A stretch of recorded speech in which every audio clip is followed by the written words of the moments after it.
Shai Dav-Edai, a Jewish-Israeli professor at Columbia University in New York City, was unexpectedly barred from campus yesterday, Monday, after he tried to lead a pro-Jewish rally at the Ivy League college.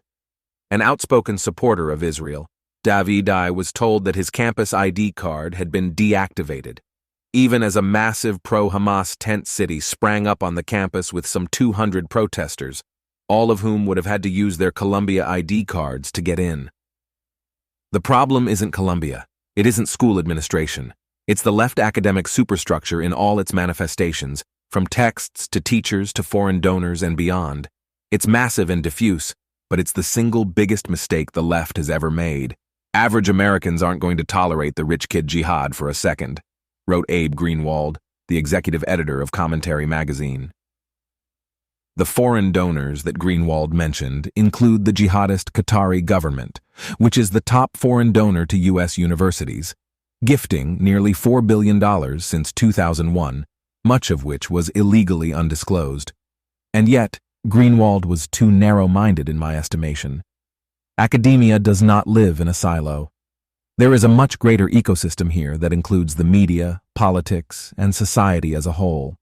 For instance, imagine that black students at Columbia were taunted with chants of "Go back to Africa," just as Jewish students have been told, "Go back to Poland."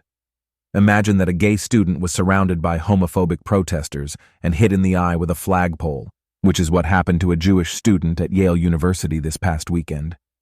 Imagine if a campus imam told Muslim students that they ought to head home for Ramadan because campus public safety could not guarantee their security.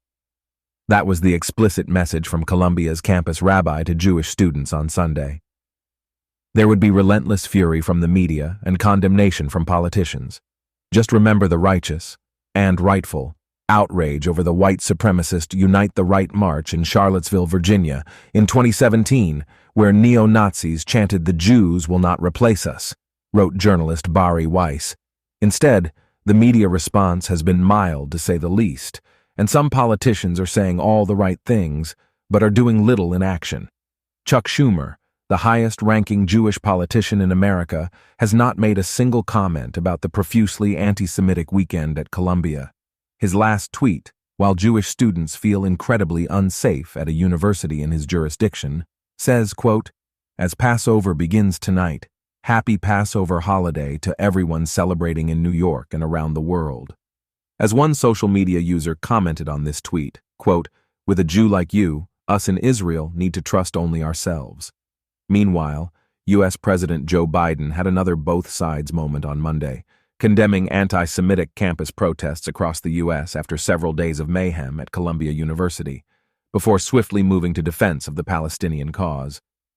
"I condemn the anti-Semitic protests.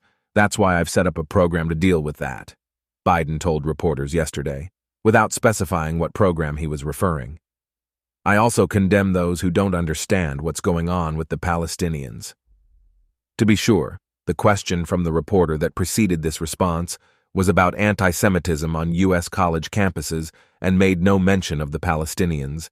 Still, the 81-year-old Biden's remarks were a mirror image of then-President Donald Trump's assessment of deadly unrest in Charlottesville, Virginia, following a white supremacist rally in August 2017. "You look at both sides. I think there is blame on both sides. I have no doubt about it," said Trump at the time. "You also had some very fine people on both sides."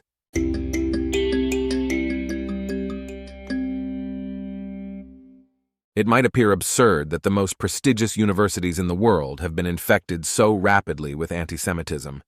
Yet precisely the same thing has happened before, according to historian Niall Ferguson. Countless German academics acted as Adolf Hitler's think tank. Much like many of today's Western universities are a laboratory for progressive experiments that are pushing Jews and Israelis away from their institutions.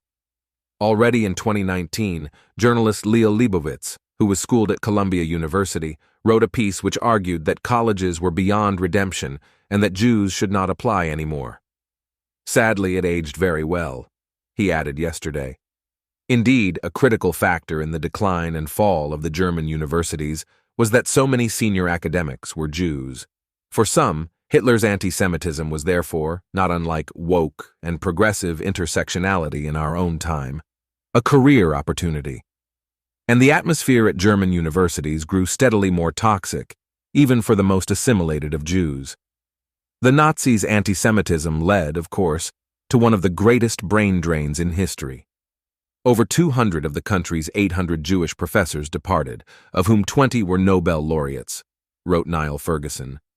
Albert Einstein had already left in 1933 in disgust at Nazi attacks on his Jewish physics. Non-Jewish German academia did not just follow Hitler down the path to hell, added Ferguson. It led the way. The lesson of German history for American academia should by now be clear, according to Ferguson. The final solution of the Jewish question began as speech. To be precise, it began as lectures and monographs and scholarly articles. It began in the songs of student fraternities. With extraordinary speed after 1933, however, it crossed into conduct. First, systematic pseudo-legal discrimination, and ultimately, a program of technocratic genocide.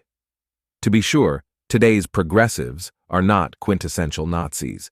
As George Mason University professor David Bernstein pointed out, quote, the vast majority of anti-Semitism historically was not eliminationist Nazi anti-Semitism, where the anti-Semites would murder you solely for your Jewish ancestry, regardless of anything else.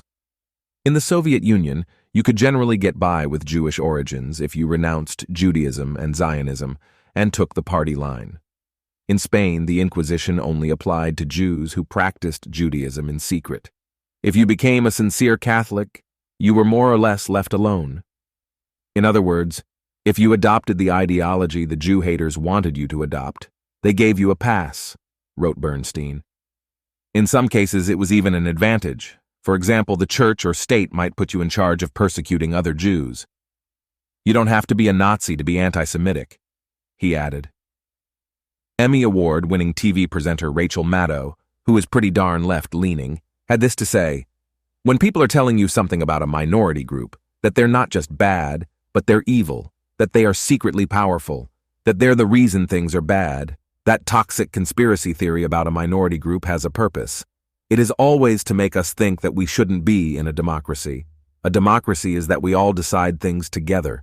You have to put a seed in people's mind that there are some people among us who aren't just bad. They're dangerous and they're out to get us, and we need to be protected from them. And therefore we can't have a democracy, because we can't have those people voting too. And we need a government that's going to protect us from those people.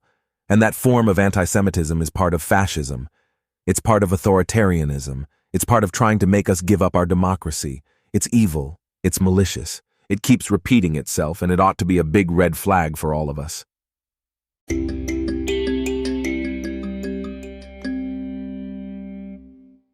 The images coming out of Columbia University during the past few days are not surprising, but that does not make them any less disturbing. In one story, Jewish students came to the campus and didn't say a word, according to one of them. My friend had a Jewish star necklace. All of the sudden, we're surrounded. They've been circling us, threatening us. In another story, 20 Jewish students stood on the sundial in the middle of Columbia's campus with Israeli and American flags and sang peaceful songs. Even as they sang lyrics such as, "We don't want to fight no more, there will be no more war," they were met with hostility. Masked keffiyeh wearers came to them face to face, trying to intimidate them. They chanted, "Fuck Israel! Israel's a bitch." They were also told, "You guys are all inbred." They threw water in the peaceful protesters' faces. These groups are not fairly described as quote-unquote pro-Palestine. They are active supporters of Hamas, and they say so explicitly, chanting, quote, "We say justice, you say how. Burn Tel Aviv to the ground," one group chanted. "Hamas, we love you. We support your rockets too." One keffiyeh-masked protester came up to a group of Jews and held up a sign with an arrow pointing toward them that read, "All Qassam's next targets." All Qassam is the military wing of Hamas. Another Jewish student said that she was called a kike, a Nazi, and a dumb white bitch all in one breath, adding that it is, quote, "illogical for me to be all three, but that's beside the point." For several days now, protesters have been camped out on Columbia's South Lawn demanding financial divestment from Israel, an academic boycott of Israel, a call for ceasefire, and an end to Columbia's real estate purchases. Their newest demand is to defund Colombia's public safety, the only people on campus supposedly tasked with keeping students safe. While U.S. citizens are being held hostage in Gaza by Hamas and Palestinian Islamic Jihad, said Shai Davidai, you have students at Columbia University and faculty at Columbia University who are cheering on Hamas. And Columbia University's administration not only won't do anything about it, they are refusing to let the New York Police Department in. They are letting the terrorists in and keeping the NYPD out. As Leah Leibovitz wrote, quote, you know things are bad when Columbia is safer than Columbia. One social media user added, quote, I'm on my way to Israel, where my 2 sons will be safer and feel more welcomed than they would be today on the Upper West Side. Another wrote, quote, Hamas leaders are no longer welcome in Qatar. There's always adjunct teaching positions available for them at Columbia University. Yet another was more somber, writing, I have seen a lot that has moved me at these protests. A student removing his key paw today before exiting the subway station at Columbia University has left a mark I am struggling to put into words. Ilan Levy, an Israeli government spokesman, gave us this reminder. Every Passover, the Haggadah reminds us, in every generation, they rise up to destroy us. You thought it was a history lesson. It's a warning. Another social media user candidly wrote, quote, it almost doesn't matter what's going on or being said and done by the crazed mob at Columbia, and it almost doesn't matter what is being said and done at Harvard or Yale or any other institution in the United States. The reality is not just that it's happening, but that it's being allowed to happen and continue to happen. For all the millions of Americans who say they're against it, it is still happening and being allowed to happen nonetheless. Allowing it to happen is complicity in what is happening. The fact that no police, no senator, no congressman, no member of the administration, and not even the President of the United States has stepped in to stop what the entire world sees happening, shows that this is what America represents right now. It doesn't matter what may happen in November. It doesn't matter if Trump wins or Biden wins or anyone wins for that matter.